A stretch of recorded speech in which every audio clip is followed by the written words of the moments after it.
The October rain drummed against the kitchen window like impatient fingers, each droplet catching the amber glow of the overhead lights as Rosa Martinez stood at the sink, her weathered hands submerged in sudsy water that had long since turned cold.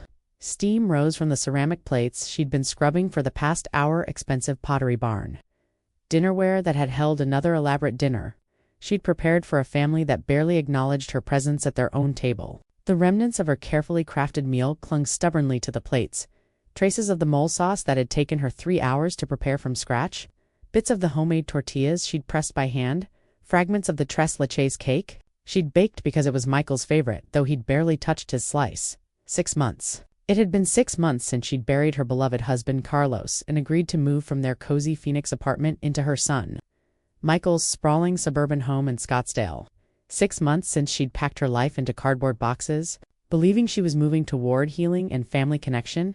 Instead, she'd walked into a prison where the bars were made of expectation, and the locks were forged from her own desperate need to feel needed. "Mom, did you remember to pick up my dry cleaning?" Michael's voice cut through the quiet kitchen like a blade. At 35, her son carried himself with the entitled confidence of a man who'd never been told no, shoulders squared in his expensive suit, phone perpetually pressed to his ear, eyes that looked through her rather than at her. Rosa turned from the sink, wiping her hands on the dish rag that had become as constant a companion as her own shadow. "Yes, mijo, it's hanging in your closet, and the kids' lunches for tomorrow, packed and in the refrigerator." The upstairs bathroom, Jessica mentioned the tiles looked dingy. Rosa felt something twist in her chest, a familiar ache that had been growing stronger each day. "I scrubbed them this morning." Michael nodded absently, already moving toward the hallway. "Good. Oh, and Mom, Jessica's book club is coming over Thursday. Make sure everything's spotless." "Okay." These women notice everything. He disappeared up the stairs, leaving Rosa alone with the echo of his footsteps and the weight of words that felt like stones thrown at her heart. She looked around the pristine kitchen, every surface gleaming, every appliance polished to perfection. Her reflection stared back from the chrome refrigerator, a 60-year-old woman with silver-streaked hair pulled back in a perpetual ponytail. Eyes that had once sparkled with laughter, now dulled by months of being invisible in plain sight. The house was a monument to success for bedrooms. 3.5 bathrooms. A game room complete with a 65-inch television and leather sectional, and an office that Michael had converted from what should have been Rosa's space. The master suite alone was larger than the entire apartment she'd shared with Carlos for over 2 decades. Granite countertops gleamed in the kitchen. Hardwood floors stretched through the main living areas, and the backyard featured a swimming pool that sparkled like a jewel under carefully positioned landscape lighting. When she'd first arrived, carrying her suitcase and her grief, she'd been given the smallest bedroom, the one without windows that faced the backyard, a room barely large enough for a twin bed and a single dresser. "It's cozier this way," Jessica had said with a smile that never quite reached her eyes, her blonde hair perfectly styled even at 7 in the morning. More private. Privacy. Rosa had learned that was code for out of the way. The morning routine had been established within the first week, as rigid and unforgiving as clockwork. Rosa would wake at 5:30 to the sound of her small alarm clock, a gift from Carlos. On their 10th anniversary that still ticked faithfully after all these years, she would shuffle to the kitchen in her robe and slippers, her joints stiff from sleeping on a mattress that had seen better days, and begin the complex choreography of preparing breakfast for a family with increasingly demanding tastes. Michael's protein smoothie required organic spinach, imported acai powder, and grass-fed whey protein that cost more per container than Rosa used to spend on groceries in a week. The recipe, printed and laminated by Jessica, included precise measurements and specific blending times. Jessica's coffee order was even more complicated: Uxton blend that had to be ground fresh each morning, prepared in a French press for exactly 4 minutes, then mixed with organic oat milk heated to precisely 140 degrees. 8-year-old Emma required pancakes cut into perfect circles using a special cookie cutter, served with sugar-free syrup warmed to room temperature, and 6-year-old Jake demanded scrambled eggs cooked until they were just barely set, accompanied by exactly 2 strips of bacon that couldn't touch any other food on his plate. By the time the family gathered around the breakfast table at 7, Rosa had already been working for an hour and a half, and her day was just beginning. "Grandma, my backpack isn't where I left it," Emma announced one particular morning, her voice carrying the same dismissive tone she'd inherited from her parents. "I put it by the front door, sweetheart, so you wouldn't forget it. I don't like it there. I like it in my room." Rosa had learned not to argue. She'd learned that resistance only led to conversations between Michael and Jessica, conversations she wasn't included in but could hear through the thin walls. Conversations about mom's adjustment and setting boundaries, and maybe she needs more structure in her life.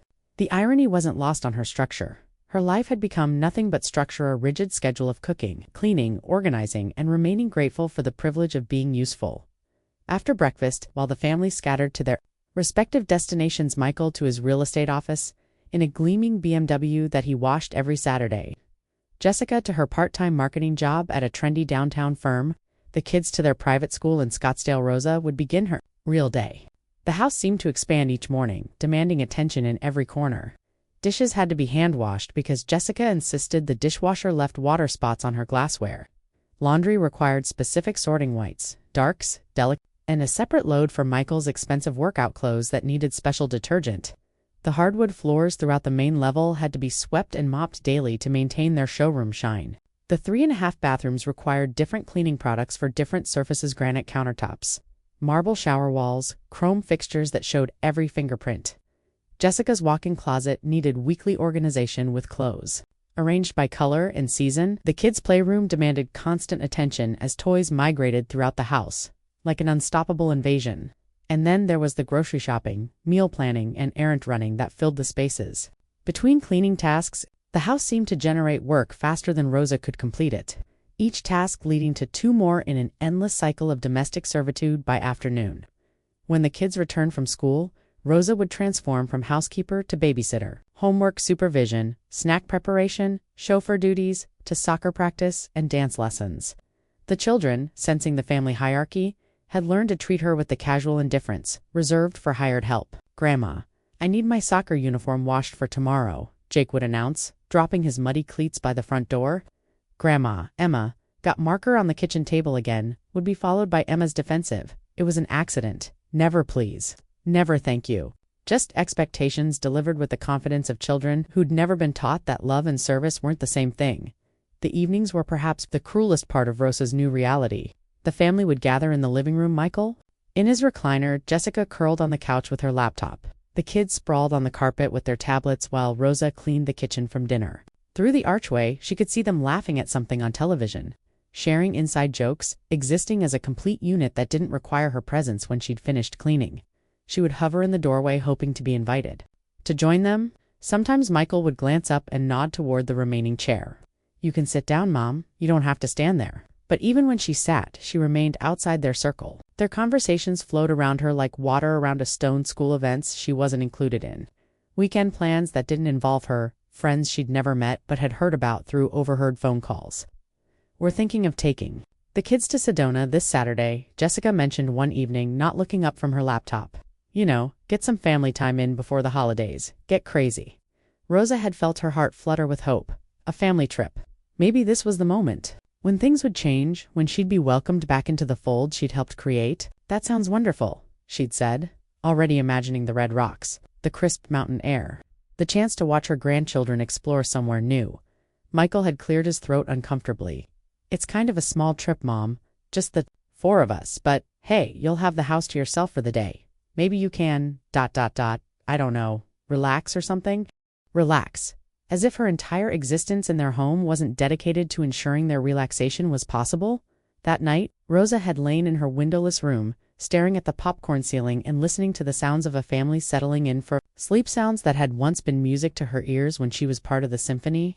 Michael's heavy footsteps echoed in the hallway as he made his final rounds, checking locks and turning off lights. Jessica's muffled laughter drifted from their master bedroom, probably watching something on the tablet she kept on her nightstand. The children's voices carried through the thin walls as they were tucked in for the night. Emma practicing her spelling words one final time, Jake asking for water, then another story, then one more hug. These were the sounds of belonging, of family, of home, but they only emphasized Rosa's own displacement. Her status as an outsider looking in on the life she'd helped create, but was no longer truly part of. She pulled the thin blanket up to her chin, feeling the desert's surprising chill seep through the walls, and allowed herself to remember what it felt like to matter. She thought about Carlos, about the life they'd built together in their small apartment on the south side of Phoenix. It hadn't been grand: 2 bedrooms, 1 bathroom that they'd renovated themselves over 3 weekends, a kitchen barely big enough for 2 people to cook together without bumping elbows. The furniture, had been a mixture of hand-me-downs from relatives and carefully chosen pieces they'd saved for months to afford.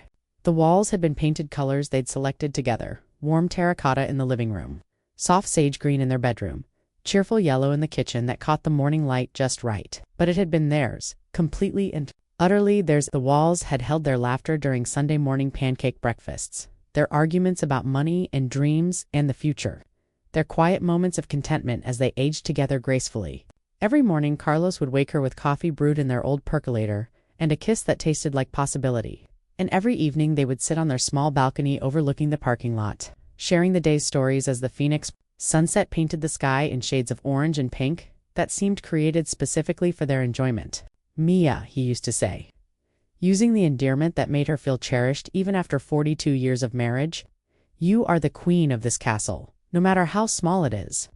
Now she lived in a palace where she was treated like a servant. The breaking point came on a Tuesday in late October, one of those crisp autumn days when the Arizona heat finally relented and the desert air carried hints of the winter to come. Rosa had spent the morning deep cleaning the guest bathroom because Jessica had mentioned, in passing, that her mother might visit next month.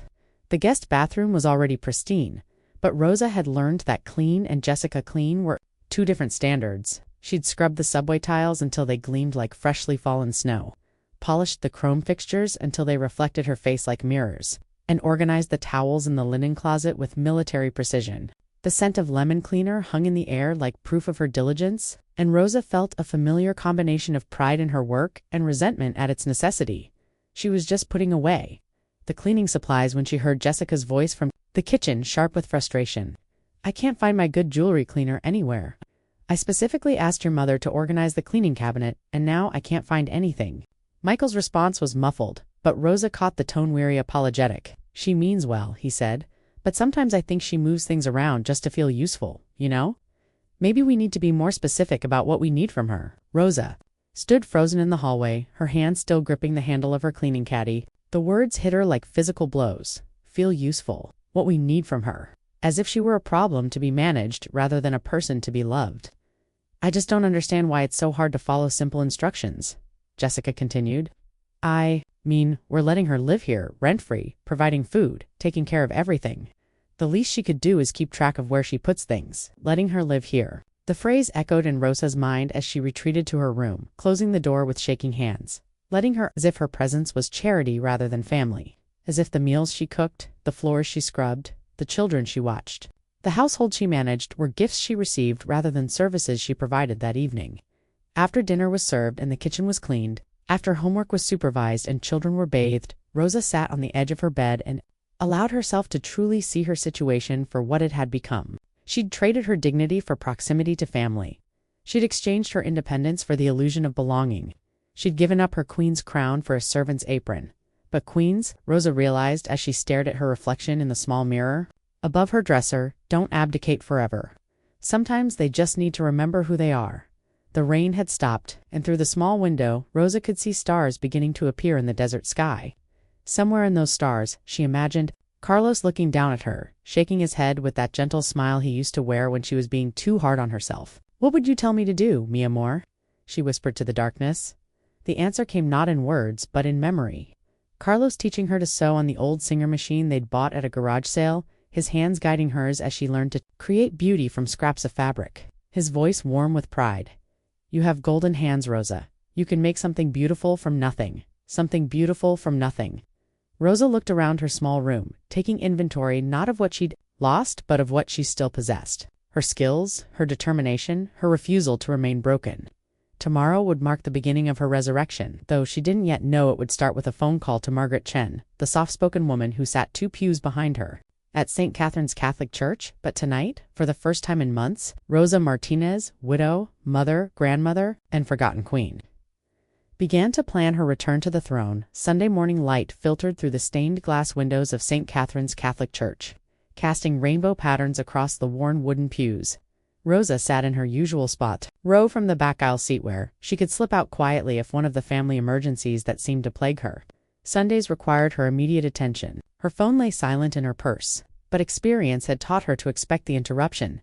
Father Martinez, no relation, despite sharing her late husband's surname, was midway through his homily about dignity and self-worth when Rosa felt a Gentle tap on her shoulder. She turned to find Margaret Chen, a petite woman in her early 70s with kind eyes behind wire-rimmed glasses. Leaning forward from the pew behind, "How are you holding up, dear?" Margaret whispered, her voice carrying the warmth Rosa had been craving for months. The simple question, asked with genuine concern, nearly undid Rosa completely. She managed a small nod, not trusting her voice to remain steady. After the service, as the congregation filed out into the bright Arizona morning, Margaret fell into step beside Rosa. The older woman had been a fixture at St. Catherine's for over 20 years, ever since she'd moved to Phoenix from San Francisco after her husband's death, where Rosa felt invisible in her son's house. Margaret seemed to see her clearly. "Would you join me for coffee?" Margaret asked as they reached the parking lot. "There's a lovely little place near the community center. Nothing fancy, but they make excellent tres leches cake." Rosa hesitated, mentally calculating the time. Michael's family would expect lunch prepared by 1 o'clock, and she still needed to stop by the grocery store for the ingredients Jessica had texted her during the church service. But something in Margaret's expression, patient, hopeful, genuinely interested in her company, made Rosa nod. "I'd like that very much." Caf Corazon was exactly the type of place Rosa had once frequented with Carlos Small, filled with the comfortable chatter of people who knew each other's names and remembered each other's stories. The owner, Mariela Terz Gonzalez, was a middle-aged woman with flour-dusted aprons and laugh lines around her eyes, who greeted Margaret like an old friend and guided them to a corner table near the window. The morning light streamed through glass that was slightly dusty but somehow perfect, casting everything in a golden glow that made the simple wooden tables and mismatched chairs look like they belonged in a magazine spread about authentic Mexican cuisine. The air was rich with the sense of fresh coffee, cinnamon, and something wonderful baking in the kitchen, probably the tres leches cake Margaret had mentioned. Or perhaps Maria's famous conchas that drew customers from across the valley. "So," Margaret said, once they'd ordered, her hands wrapped around a steaming mug of café con leche, "tell me what's really going on." The invitation was simple, but Rosa found herself unprepared for the flood of emotion it released. The story poured out months of being taken for granted, of scrubbing toilets and receiving criticism, of watching her family live their lives. While she existed in the margins, Margaret listened without interruption, her face growing increasingly troubled as Rosa spoke. "And the worst part," Rosa concluded, her voice barely above a whisper, "is that I don't know how I became this person. I used to be ... I used to matter. Carlos made me feel like I mattered." Margaret reached across the table and covered Rosa's hand with her own. "You still matter, dear. You've just forgotten how to see it. I don't know anymore. Some days I feel like I'm disappearing completely.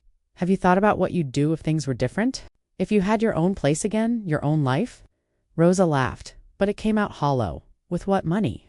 I gave up my apartment, used most of my savings for Carlos's medical bills before he passed, and at my age, who would hire me? I clean houses for free now. I doubt anyone would pay me to do it." Margaret's eyes lit up with something Rosa couldn't quite identify. "You know, I've been watching you for months, admiring those beautiful blouses you wear to church. The embroidery work is exquisite. Did you make them yourself?" Rosa looked down at her cream-colored blouse, adorned with delicate blue and purple flowers she'd embroidered during the long nights of Carlos's illness. Sewing had been her meditation, her escape, her way of creating beauty during the ugliest period of her life. "Yes, but it's just a hobby, something to keep my hands busy. Just a hobby." Margaret leaned forward, her voice gaining intensity. "Rosa, that's not hobby work, that's artistry. My granddaughter lives in Portland, and she's always showing me these boutique clothing pieces she buys online. Handmade, embroidered, unique. She pays more for one blouse than I spend on groceries in a week." Rosa felt a flutter of something she hadn't experienced in months. Possibility. Really? Really? And you know what? She's not the only one. People are starving for authentic handmade pieces. Everything in stores is mass-produced, identical. What you create, that's special. Margaret pulled out her phone, fingers moving quickly across the screen. "Look at this," she said, turning the device toward Rosa. "This is something called Etsy. It's like a marketplace for handmade goods. People from all over the world sell their creations." Rosa stared at the screen, seeing image after image of embroidered clothing, quilts, decorative pieces. The prices made her gasp. People actually pay this much. "They do, and looking at your work, I think they'd pay even more." Margaret's voice grew excited. "Rosa, what if this isn't just a conversation? What if this is an opportunity?" The idea was terrifying and thrilling in equal measure, like standing at the edge of a cliff and realizing you had wings you'd forgotten how to use. Rosa thought about her sewing machine. currently stored in a corner of the garage behind Michael's golf clubs and Jessica's exercise equipment that never got used. The singer had been a wedding gift from Carlos's mother, a woman who understood the power of creating beauty with your own hands. Rosa remembered the day they'd brought it home, Carlos insisting on carrying it up 3 flights of stairs to their first apartment, both of them laughing as they tried to figure out where to put it in their tiny living space. Over the years, that machine had helped Rosa create Halloween costumes for Michael, Christmas stockings for the whole extended family, and countless small repairs that saved them money they didn't have. She thought about the boxes of fabric and thread she'd accumulated over 4 decades of marriage, pushed aside to make room for more important things. Or at least, things that other people deemed more important. "I wouldn't even know where to start," Rosa admitted. "That's what friends are for," Margaret said with a smile. "My late husband Harold was in marketing before he retired. I picked up a few things over the years. Plus, my granddaughter Jamie is studying digital marketing in college. She's always looking for real-world projects to work on." Rosa felt tears welling up, not the bitter tears of frustration she'd been shedding for months, but tears of hope. "Why would you help me? You barely know me." Margaret's expression grew soft. "Because I know what it's like to feel invisible. After Harold died, I felt like I'd lost not just my husband, but myself. It took me 2 years and a lot of help from people who cared to remember that I was still Rosa Chen, not just Harold's widow." She paused, her eyes holding Rosa's gaze. "And because I believe that when we lift each other up, we all rise higher." They spent the next hour planning. Margaret would help Rosa set up an online store. They would start small, maybe 5 or 6 pieces to test the market. Margaret's granddaughter, Jamie, would create professional photos and help with the technical aspects. Rosa would focus on what she did best, creating beautiful, unique pieces that told stories through thread and needle. "What would you call your business?" Margaret asked as they prepared to leave. Rosa considered the question, thinking about her journey from beloved wife to invisible housekeeper to "What Corazon Creations?" She said finally. "It means heart creations. Everything I make, I put my heart into it." "Perfect," Margaret said. "Corazon Creations it is." The drive home felt different, as if the very air around Rosa had changed density and color. She found herself noticing things she'd missed for months, the way the autumn light hit the massive saguaro cacti that lined the roadside, their arms raised toward the sky in permanent celebration. The purple mountains rising beyond the suburbs like sleeping giants waiting to wake. The endless possibility of the desert sky, vast and blue and promising. The radio played softly a Spanish ballad that reminded her of dancing with Carlos in their tiny kitchen while dinner simmered on the stove. For the first time since his death, the memory didn't bring only sadness, but also a flutter of something that felt remarkably like hope. She was still the woman who had danced in that kitchen, still the woman who had created beautiful things, still the woman who had dreams worth pursuing. She'd simply forgotten how to see herself clearly. But as she pulled into Michael's driveway, reality crashed back down. It was nearly 2 o'clock, and she could see Jessica pacing in the kitchen window. Her phone showed 3 missed calls and 7 text messages, each more urgent than the last. "Where have you been?" Jessica demanded, as Rosa entered through the garage. "The kids are starving, Michael has been asking about lunch for an hour, and Emma needs to be at Megan's house by 3 for a play date I specifically told you about yesterday." "I'm sorry," Rosa began, but Jessica cut her off. "I don't understand what's gotten into you lately. First, you can't keep track of my jewelry cleaner. Now you're disappearing for hours without telling anyone where you're going. We depend on you, Rosa. This family depends on you." The words that might have devastated Rosa just hours earlier now felt different. Yes, this family depended on her. But dependency wasn't the same as appreciation, and service wasn't the same as slavery. Margaret's words echoed in her mind. "You still matter. You've just forgotten how to see it." "You're right," Rosa said calmly, moving toward the refrigerator to assess lunch options. "I should have called. I was having coffee with a friend from church." "A friend?" Jessica's voice carried surprise, as if the concept of Rosa having social connections outside the family was foreign. "Since when do you have friends?" The casual cruelty of the question landed like a slap, but Rosa absorbed it without flinching. She'd absorbed much worse over the past months. Instead, she focused on the possibilities Margaret had opened for her. Corazon Creations, her own business, her own life. "Since today," Rosa replied, pulling ingredients from the refrigerator with practiced efficiency. "Her name is Margaret, and she's wonderful." That evening, after dinner was served and the kitchen was cleaned, after homework was supervised and children were bathed and tucked into bed with stories and kisses, Rosa slipped into the garage like a secret agent on a mission of self-discovery. Her sewing machine sat in the corner, covered with a dusty sheet that made it look like a forgotten relic from another era. But as Rosa uncovered it, running her hands over the familiar metal and wood, feeling the weight of possibility beneath her fingertips, it felt more like she was uncovering a buried part of herself, the part that created rather than just maintained, the part that brought beauty into the world rather than simply preventing decay. She plugged in the machine and was relieved to hear its familiar hum. The sound transported her back to her apartment with Carlos. 2 evenings when she would sew while he read the newspaper aloud. 2 weekends when she would create gifts for friends and family members who actually appreciated her efforts. In a plastic storage container, she found her supply spools of thread in every color imaginable. Needles of various sizes, fabrics she'd been collecting for years. Her fingers traced over a piece of deep blue cotton she'd bought but never used.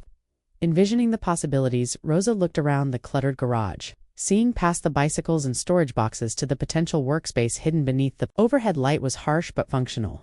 There was enough space for a small table, maybe even a design wall where she could plan larger projects.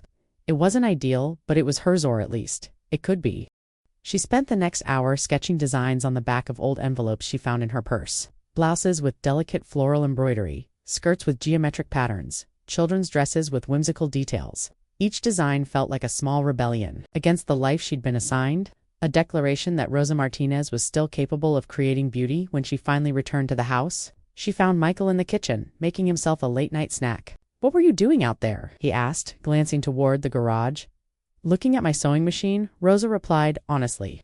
"I'm thinking about starting a small business." Michael paused, a spoonful of ice cream halfway to his mouth. "A business? Mom, you're almost 70. Don't you think it's a little late to be starting over?" The question stung, but Rosa recognized it for what it was. Fear disguised as concern. Fear that his convenient arrangement might be disrupted, that his reliable source of free labor might develop other priorities. "I'm 68, she corrected, gently, "and I don't think it's ever too late to remember who you are." Michael set down his spoon, his expression growing serious. "Look, Mom, I know this transition has been hard for you. Losing Dad, moving in here, adjusting to a new routine. But you've got a good thing here. You're safe, you're fed, you're with family. Why complicate things?"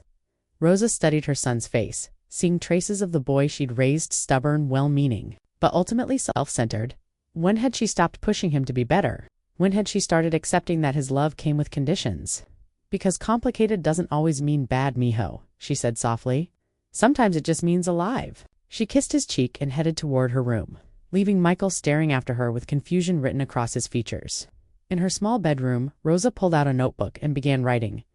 Not a business plan, not yet, but a list of dreams she'd packed away when she'd packed her life into cardboard boxes: create beautiful things, make people smile, earn her own money, live in a space where she was wanted rather than merely tolerated. Remember what it felt like to be Rosa Martinez, the person? Not just Rosa Martinez, the unpaid domestic worker. At the top of the page, she wrote, "Queens don't ask permission to reclaim their crowns." Outside her window, the desert night was vast and full of stars. Each one seemed to pulse with possibility, reminding Rosa that even in the darkness, light finds a way to shine. Tomorrow, she would call Margaret. Tomorrow, she would begin the process of becoming visible again, but tonight, she allowed herself to dream of a future where her worth wasn't measured by how well she served others, but by how beautifully she could serve herself. 3 weeks into November, Rosa's alarm clock buzzed at 4:30 a.m., an hour earlier than her usual wake-up time. But these days, she wasn't just waking up to serve breakfast to Michael's family. She was rising to feed her own dreams. The garage had transformed over the past weeks into something that resembled a proper workspace. Margaret had helped her rearrange the storage containers to create a clear path to the corner where Rosa's sewing machine now sat permanently set up. They'd installed a better lamp, cleared a folding table for cutting fabric, and even hung a small mirror so Rosa could see how pieces looked when worn. In the quiet pre-dawn hours, while the rest of the house slept, Rosa had completed her first 5 pieces for Corazon Creations: 3 embroidered blouses, a decorated denim jacket, and a children's dress with intricate flower details around the hem. Each piece represented hours of careful work, every stitch infused with the hope that someone, somewhere, would see beauty in what she'd created. Margaret's granddaughter Jamie had been true to her word. The 20-year-old college student had driven down from Phoenix's northern suburbs the previous weekend, her car loaded with photography equipment that looked more professional than anything Rosa had ever seen. Jamie was a petite young woman, with her grandmother's kind eyes and an energy that reminded Rosa of her own children when they were young and still impressed by her accomplishments. "Mrs. Martinez, These pieces are incredible, Jamie had said, examining the embroidered blouses. With genuine admiration, the detail work is museum quality. Do you know how long each one takes you? Rosa had calculated quickly. About 12 hours for the simpler pieces, maybe 20 for the jacket. Jamie's eyes had widened. And you're planning to price them at how much? Margaret suggested maybe $40 or $50. Rosa had replied uncertainly. Mrs. Martinez, with all due respect, you're severely undervaluing your work. These aren't mass-produced pieces. This is wearable art. I've seen similar quality sell for 3 times that amount. The photography session had been a revelation. Jamie had transformed Rosa's garage workspace into a professional studio, using portable lights and backdrop paper to create clean, bright images that made Rosa's creations look like they belonged in high-end boutiques. But more than that, Jamie had insisted on photographing Rosa herself wearing some of the pieces. People connect with the story behind handmade goods, Jamie had explained, adjusting her camera settings. They want to know who made their clothing, what inspired it. You're not just selling blouses, Mrs. Martinez. You're selling your artistry, your experience, your heart. Rosa had felt self-conscious at first, posing in her own creations. At 68, she wasn't used to being the center of attention, especially positive attention. But as Jamie worked, offering gentle direction and genuine compliments, Rosa began to see herself differently. In the camera's lens, she wasn't the invisible housekeeper or the burden being accommodated. She was an artist, a creator, a woman with valuable skills and beautiful vision. The Etsy shop had gone live on a Tuesday morning. Rosa remembered the moment clearly because she'd been in the middle of scrambling eggs for Jake when Margaret called. With the news, "It's official," Margaret had said, her voice bright with excitement. Corazon Creations is open for business. Rosa had nearly dropped the spatula. Despite weeks of preparation, the reality of having an actual business her own business felt surreal.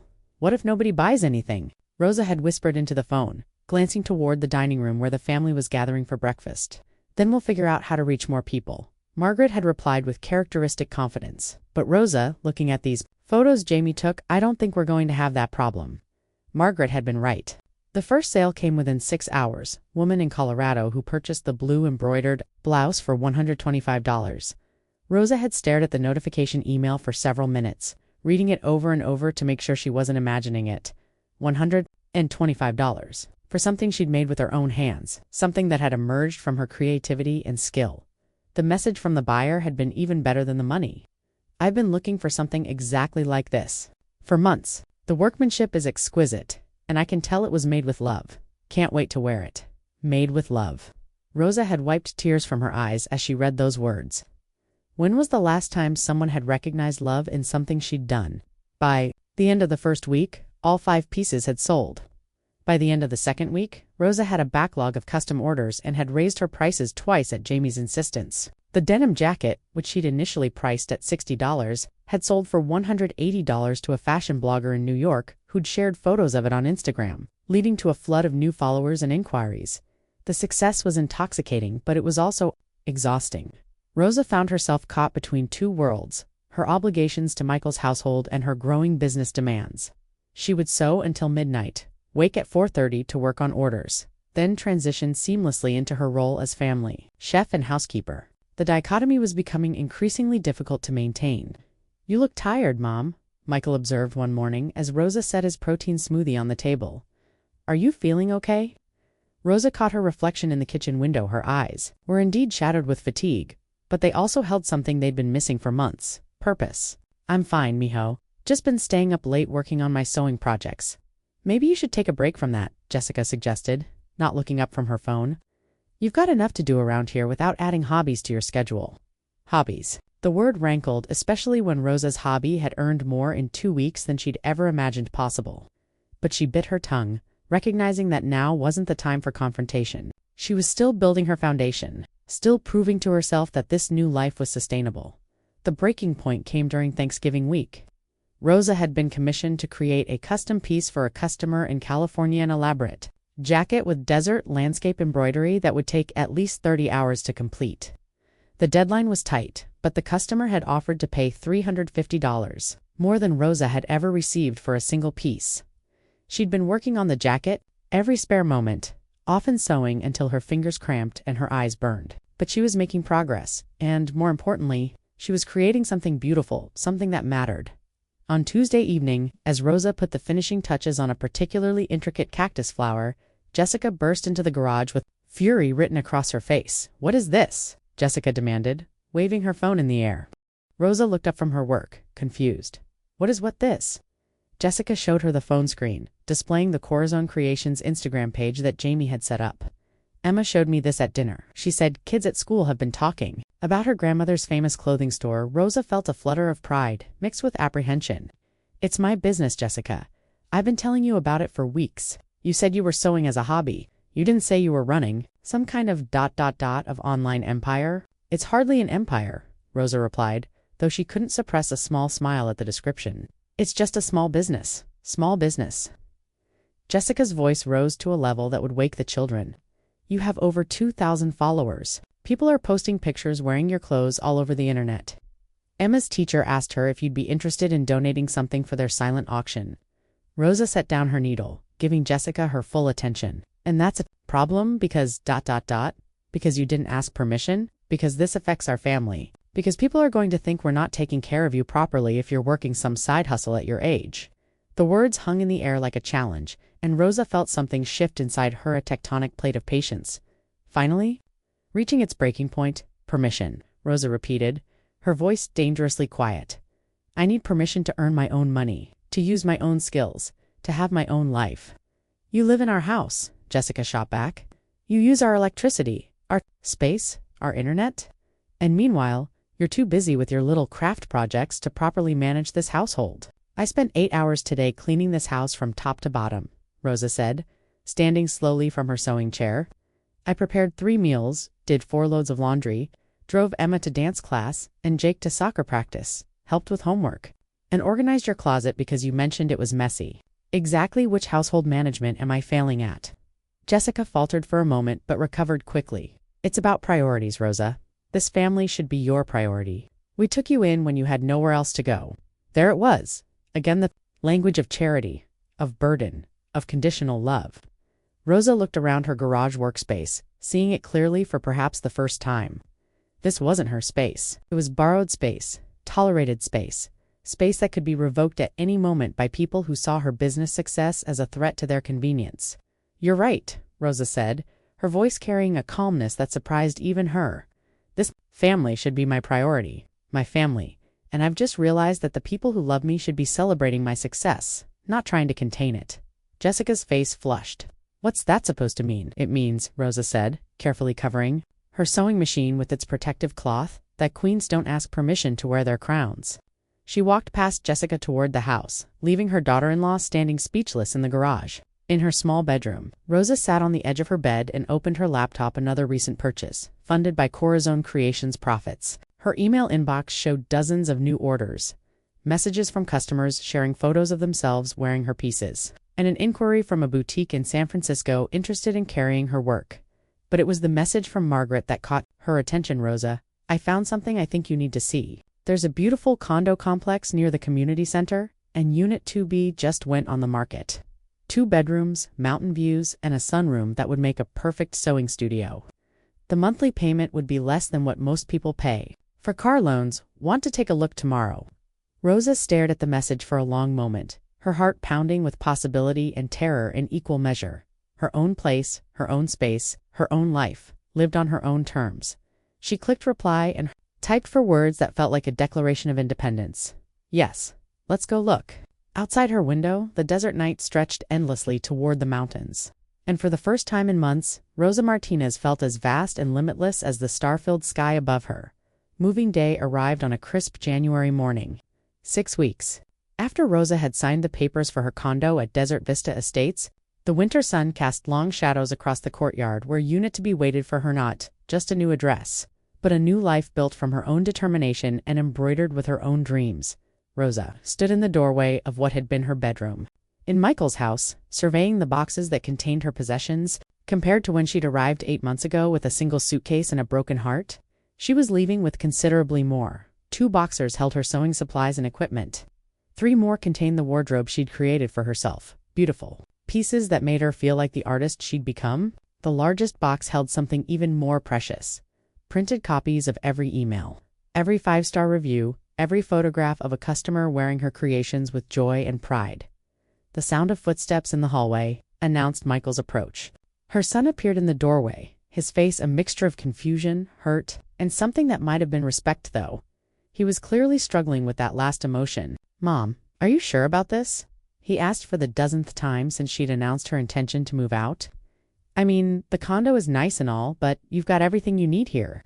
And what if your little business doesn't work out long term?" Rosa turned to face him, noting the unconscious dismissal in his phrasing. After 3 months of consistent sales, media coverage from 2 lifestyle bloggers, and a feature in Phoenix Magazine's local artisans to watch section, Michael still referred to Corazon Creations as her little business. "Mijo," she said gently, "when you bought your first house, did anyone ask if you were sure you could handle the responsibility? When you started your real estate practice, did anyone suggest it was too risky?" Michael shifted uncomfortably. "That's different. I was younger, just starting out, and I'm older, just starting over," Rosa interrupted with a smile. "The principle is the same. Sometimes you have to take risks to live the life you want instead of just accepting the life you've been given." Through the window, Rosa could see Margaret's car pulling into the driveway. True to her word, her friend had offered to help with the move, bringing along her granddaughter Jamie and 2 of Jamie's college friends who'd volunteered their strong backs. In exchange for Rosa's promise to teach them embroidery techniques, "I still don't understand why you won't just take the guest bedroom upstairs," Michael said, making one last attempt. "Jessica cleaned it out, got you a bigger bed. You could have your sewing room set up properly, have more space." Rosa picked up her purse and keys, the weight of them familiar and comforting in her hands. "Because guest bedrooms are for visitors, Michael, and I don't want to be a visitor in my own life anymore." The truth was more complex than Rosa could explain to her son in a hallway conversation. The offer to move upstairs had come after Jessica had seen the Phoenix Magazine article, complete with a photo of Rosa in her garage workshop, and a quote calling her one of Arizona's most promising emerging artists over 60. Suddenly, having an artist in the family seemed less like a burden and more like a bragging point. But Rosa had learned to recognize the difference between being celebrated and being displayed. The invitation to move upstairs came with subtle conditions. Perhaps she could create some pieces featuring the family's last name.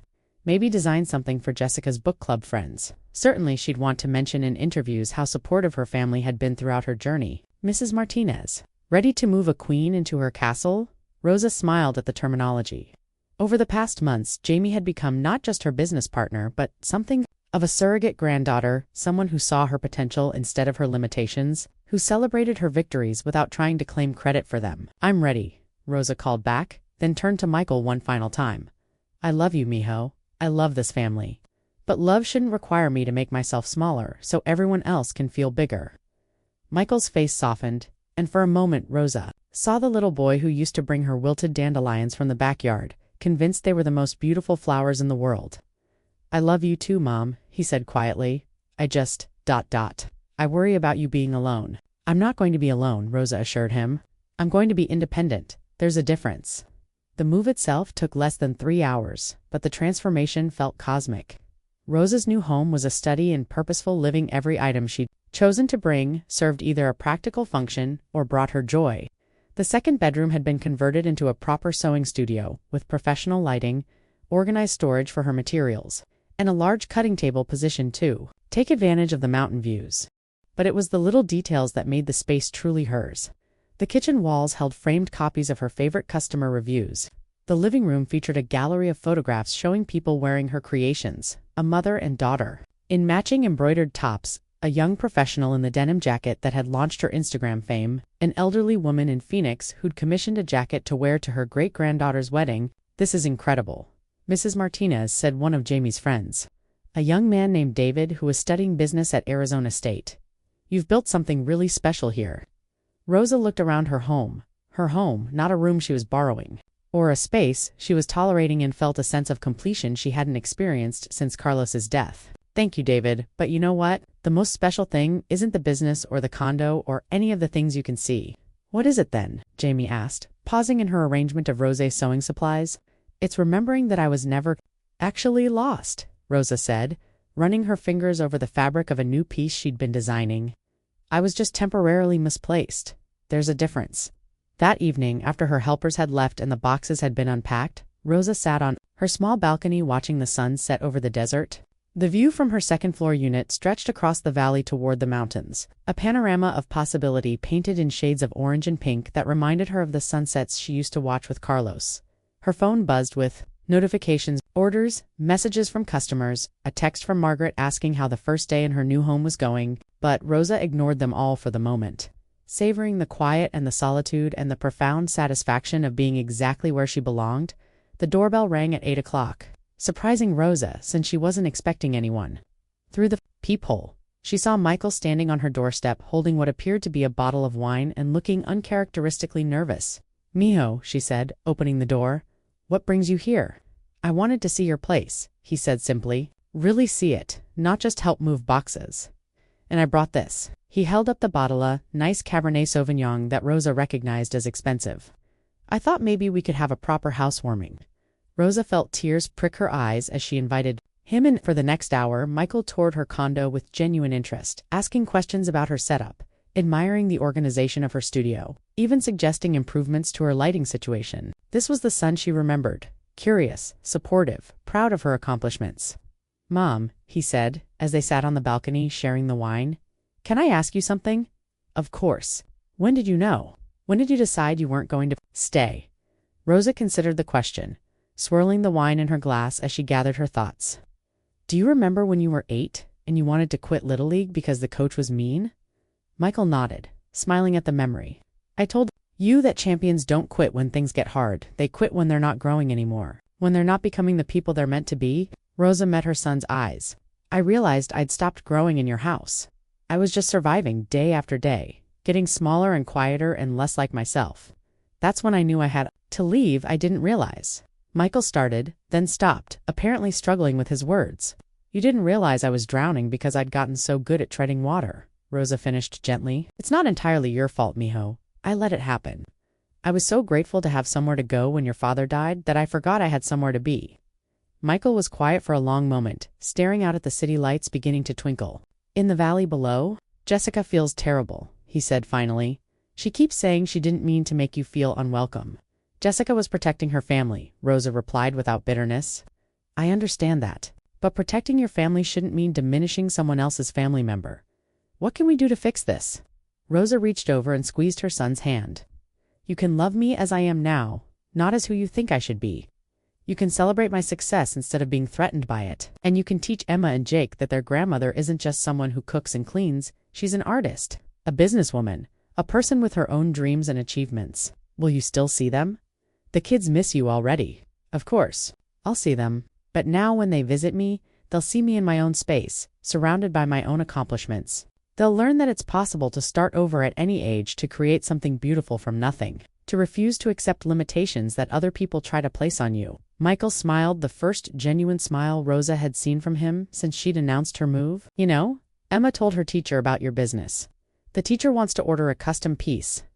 "I heard," Rosa laughed. "Margaret mentioned it at church last Sunday. Apparently word is spreading through the school pretty quickly. Are you happy?" "Mom, really happy."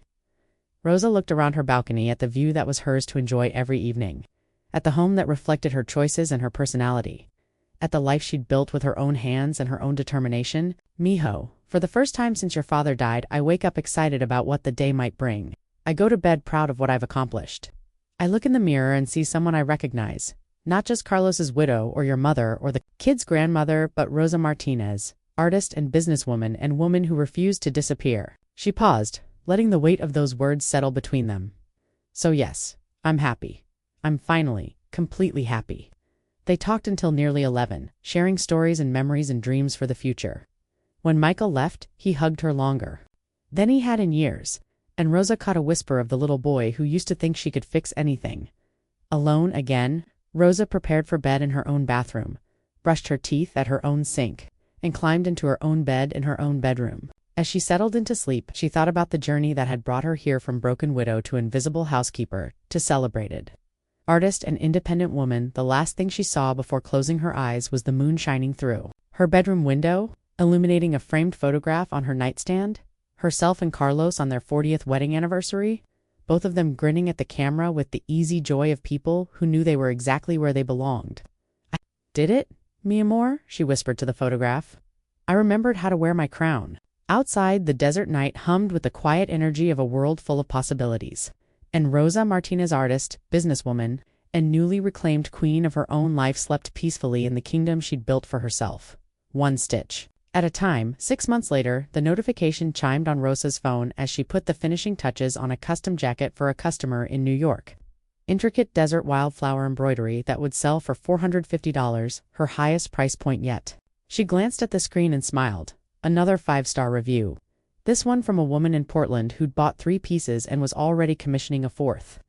"Mrs. Martinez, the photographer from Arizona Living is here," Jamie called from the front door of the condo. Rosa set down her needle and smoothed her hair, checking her reflection in the studio mirror. 6 months of independence had transformed her in ways that went beyond the successful business or the beautiful home. She carried herself differently now, shoulders back, chin up, eyes bright with purpose and possibility. The photographer was a young woman named Sarah who'd driven up from Tucson specifically to shoot Rosa for a feature article about successful second-act entrepreneurs. As Sarah set up her equipment in Rosa's studio, she peppered her subject with questions about her journey. "What would you say to other women who think it's too late to start over?" Sarah asked, adjusting her camera settings. Rosa considered the question as she posed beside her sewing machine, wearing one of her own creations, a stunning jacket with sunset-colored embroidery that seemed to capture the essence of the desert sky. "I would tell them that it's only too late if you believe it's too late," she said. "Age is just a number. Experience is power. And sometimes the best time to plant a tree is when everyone else thinks you're too old to see it grow." Through the studio window, Rosa could see Margaret working in the community garden, tending to the tomato plants they'd planted together last month. Jamie was at the dining room table, laptop open, managing the increasingly complex demands of Corazon Creations. Online presence. The business had grown beyond Rosa's wildest dreams, featured in 3 national magazines, carried by boutiques in 5 states, with a waiting list of customers eager for custom pieces. But more than the external success, Rosa had reclaimed something infinitely more valuable herself. The woman who'd once felt invisible in her son's house now had strangers recognizing her at the grocery store, asking about her work, sharing their own stories of starting over. "One more question," Sarah said, taking a final series of photos. "If you could go back and give advice to the woman who moved in with her son 8 months ago, what would you tell her?"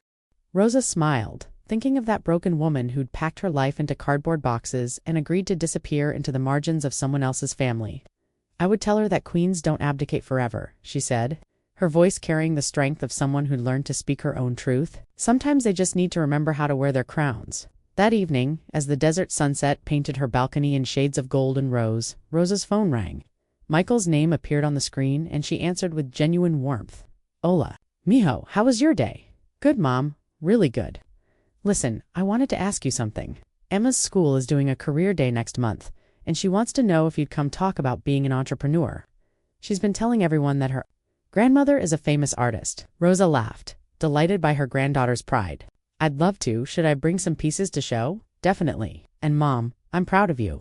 I know I didn't say it enough before, but I'm saying it now. You're incredible."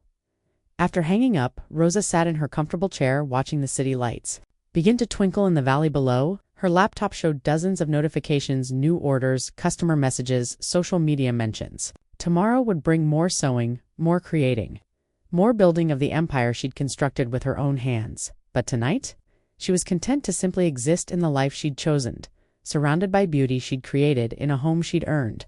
Living a story she'd written for herself, the mop and apron had been traded for needles and thread, the servants' quarters exchanged for a queen's castle. Rosa Martinez had reclaimed her crown, and it fit perfectly.